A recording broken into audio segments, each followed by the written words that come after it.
ফিরেছে এই দায়িত্বটা অস্বীকার করে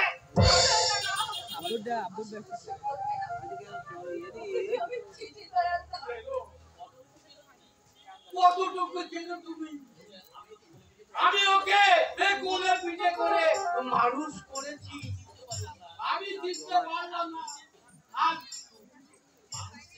মানুষরা কত বিশেষ করে ওই শরীর দুলালতে আগরে দুলালতে আজ ভালোবেসেছে তোমাকে কাল হয়তো কবির মাকে ভালোবাসবে পরশু হয়তো আর কাকাও কার সঙ্গে কথা বলছিস জনাব? আর বলো না কত সব আপদেশে আমার ঘরে চলবে আমি বোনের বাড়িতে গোলামি করছি কোথায় তোকে আমি কোথায় রাখবো বলতে পারি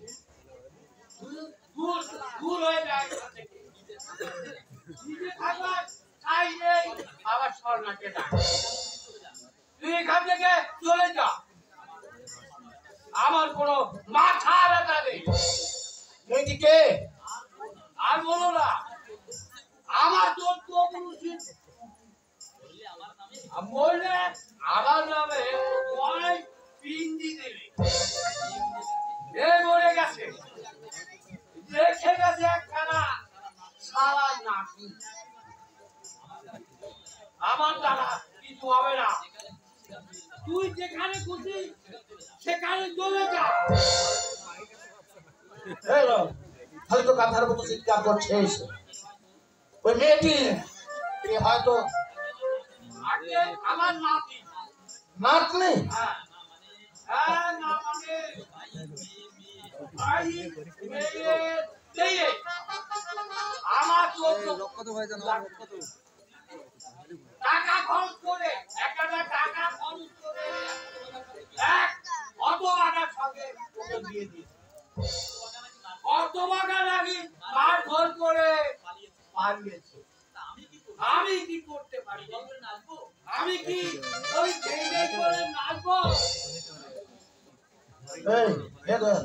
ওই মেয়েটাকে বিবাহিত বলছিস অথচ হাতে দেখতে পাচ্ছি শাখা নেই বললাম শাখা সিঁদুর মুছে দিয়ে শালা পালিয়ে গেছে হ্যাঁ আরে মানুষ না হচ্ছে জানোয়ার সে কথা বলছি আউদবি না হয় কারো বাড়িতে জিয়ের কাছে রাখতে ওতে আটকাছে দূর হয়ে যায় তুই যাবে না আমি পোহাতে পারবো না এই ওর স্বামীটা হচ্ছে একটা মানুষ আর তুই হচ্ছে সে জানোয়ার হ্যাঁ একদম চুপ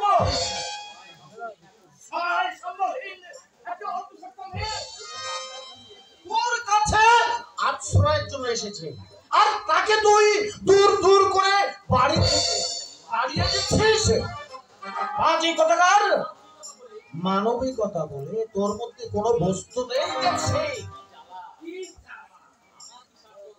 আমার কি স্বার্থ আছে আমি বলে এই পরের বাড়িতে তোর সামর্থ্য নেই কিন্তু হিমাংশু চৌধুরীর তো আছে আচ্ছা মেয়ে আমার দিকে ভালো করে ফেরত তোমাকে একবার ভালো করে দেখে নেই আচ্ছা মামনি কি নাম তোমার হ্যাঁ বলো বলো বলো সতী সতী সতী ও ছোটবেলায় আমি নামটা রেখেছিলাম সতী আচ্ছা মেয়ে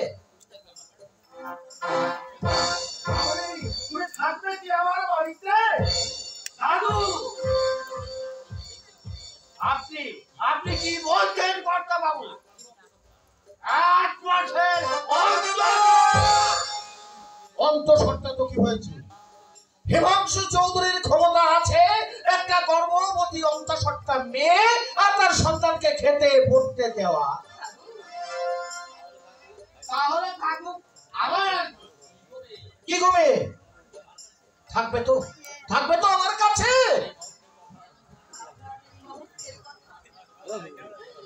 আমি জীবনে বুঝতে পারবো না। আমার এই জীবনে এতটুকু আশার আলো যে কোথাও নেই। আমি যেন ওই বিধাতার অভিশাপ মাথায় নিয়ে জন্মেছিলাম।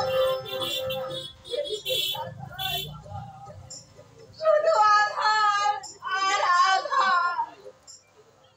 কেঁদো না ভাই, তুমি আর কেঁদো না। আজ থেকে তোমার সমস্ত দায়িত্ব আমি নিলাম। এ দয়াল, বিকেলে গিয়ে বাজার থেকে ওর জন্য শাড়ি, ছায়া, ব্লাউজ কিনে আনবি।